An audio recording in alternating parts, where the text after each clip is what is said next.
7 de julho, destino, cada um escolhe o seu.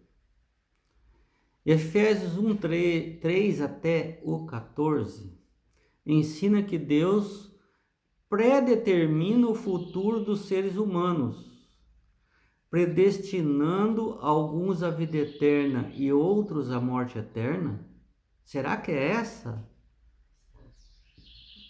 esse é o entendimento que devemos ter? Paulo escreveu isso? Deus é assim? Infelizmente, muitos acreditam nisso. No entanto, considere essas ideias. Na passagem que nós lemos, o papel de Cristo é determinante, uma vez que a escolha divina de nos adotar ocorre por meio de Jesus Cristo. Depende da nossa aceitação. A questão dele escolher quem vai para o céu e quem não vai, depende de aceitar Jesus Cristo, porque a salvação é por meio de Jesus Cristo. Todos podem aceitar Jesus Cristo se quiser. Efésios 1:5. Ou por meio de Jesus Cristo ou em Jesus Cristo. Efésios 1:4. Deus exerce a eleição e a predestinação em relação aos que escolhem a fé em Cristo, em vez de lhes selecionar salvos ou perdidos antes do nascimento das pessoas. Antes do nascimento das pessoas, Deus predestina todos para a salvação. Ou seja, Ele vai dar condições para que todos sejam salvos, assim como foi na Arca de Noé. Todos tinham condições de ser salvos.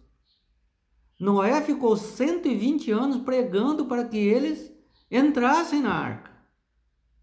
E eles escolheram não entrar. Agora, eu posso dizer que a escolha que eles fizeram, Deus obrigou eles ou impediu eles de entrarem na arca? Ou determinou que eles não entrariam na arca? Não.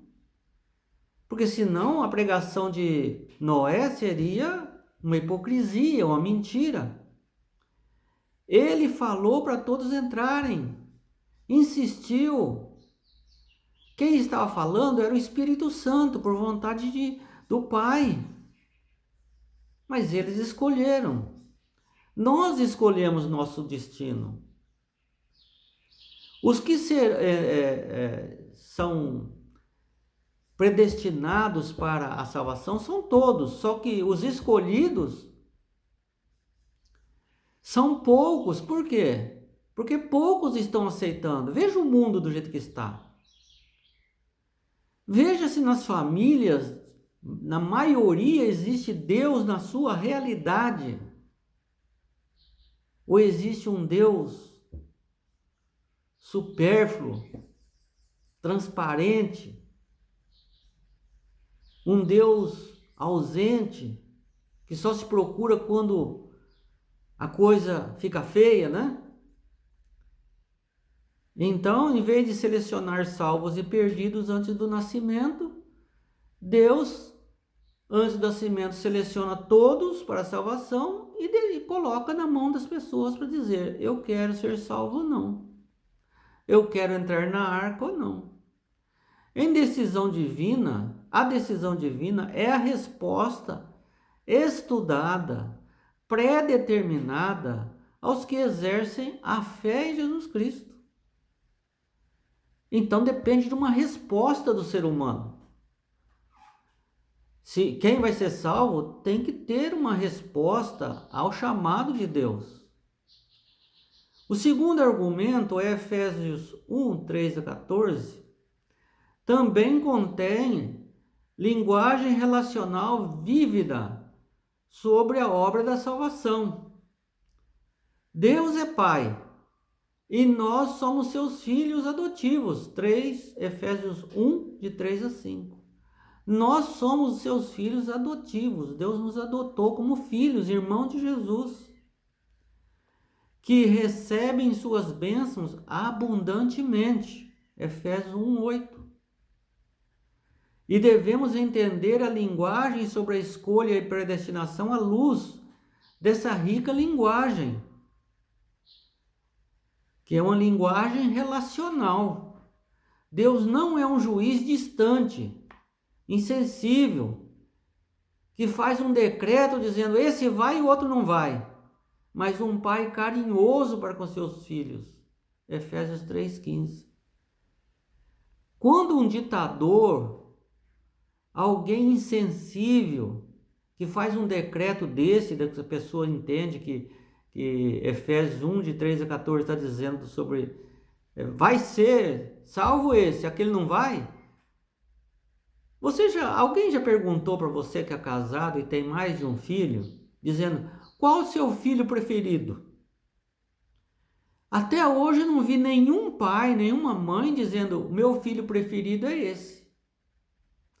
Pode até subentender uma predileção, mas ele não vai dizer isso, porque todos são filhos e os mais fracos são os mais protegidos.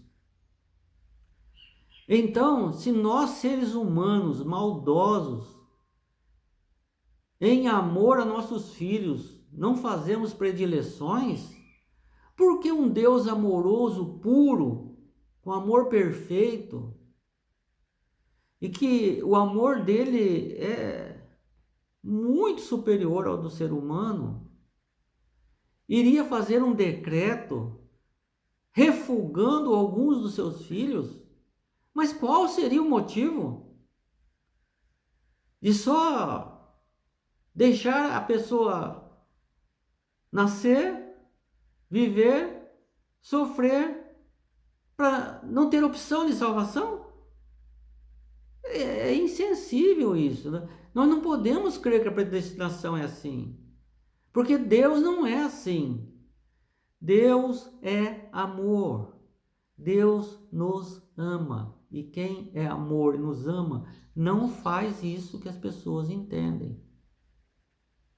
E Deus não faz questão de alguns filhos. Terceiro argumento: o fato de que Deus honra a escolha humana se reflete em Efésios 1, 3 até o 14, especialmente em Efésios 1, 13, que diz que as pessoas devem ouvir e crer, porque isso é importante. Aquele que ouvir e crer será selado. Então aí você vê claramente que ele não faz uma acepção de pessoas. Aquele lá não vai ouvir nem crer. Aquele lá eu não pus no coração dele, não nem vou pôr, não quero que ele entre. Como um pai pode fazer isso num filho? Que ódio é esse? Deus não é assim, não é? Então, Deus respeita, Deus honra, aceita a escolha humana. Em outros lugares da carta, em Efésios 2:8, 3:17, 4:1, os quais enfatizam ou presumem a escolha e a resposta da fé. Não é pelas obras, mas o Espírito Santo está agindo no coração de todos. Ou a gente pensa que essas pessoas que creem que Deus predestinou uns para a perdição, será que o Espírito Santo não está trabalhando no coração deles então? Eles já estão perdidos, para que o Espírito Santo perder tempo? Isso é inconcebível. Então Deus honra nossas escolhas, devemos ouvir, devemos crer. E em outros lugares da carta diz que enfatizam que a escolha deve ser pela fé. Em outras passagens, como 1 Timóteo 2,4, Atos 17, 22 a 31, também deixa claro que no incomparável dom de seu Filho Jesus, Deus envolveu o mundo inteiro com uma atmosfera de graça. Não só algumas pessoas. Tão real como o ar que circunda o globo. É real o que Deus, o amor de Jesus pela salvação de todos. Deus quer que todos se arrependem. Todos chegam ao arrependimento. Todos os que escolherem respirar essa atmosfera vivificadora que Deus coloca desde o nosso nascimento, viverão e crescerão, alcançando a estatura de homens e mulheres em Cristo Jesus. Então todos têm oportunidade de se salvar. A escolha é de cada um. Nós fazemos o destino que nós queremos. Tem pessoas que dizem assim: você quer ir para o céu? Eu não, eu quero aproveitar a vida aqui. E aí? Deus vai levar no céu assim mesmo? Agora, com isso, podemos dizer que Deus predestinou aquele para não aceitar? Não, ele escolheu. O Espírito Santo agiu, mas ele teve a escolha. E Deus aceita a escolha de todos, não é? Deus não escolhe antes do nascimento quem será salvo ou perdido. Sabe por quê? Por causa do amor de um pai.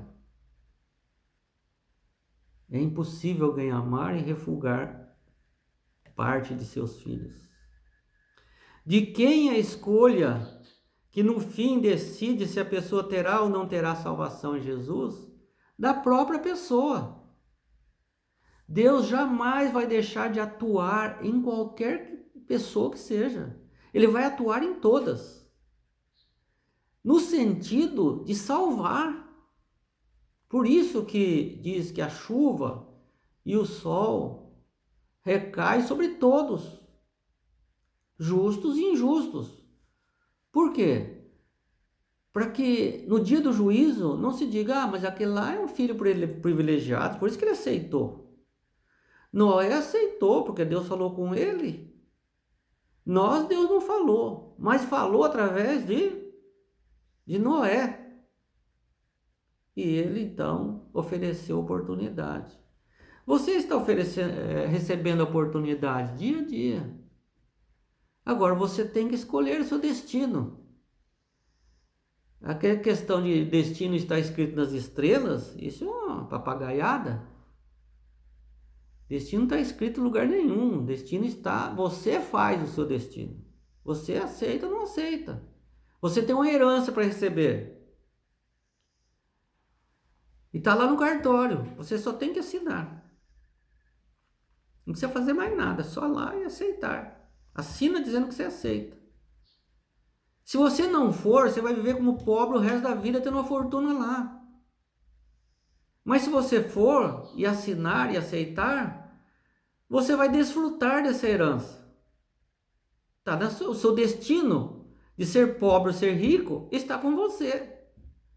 O destino seu de ser salvo ou perdido está nas suas mãos. Aceitar o que Deus está te oferecendo.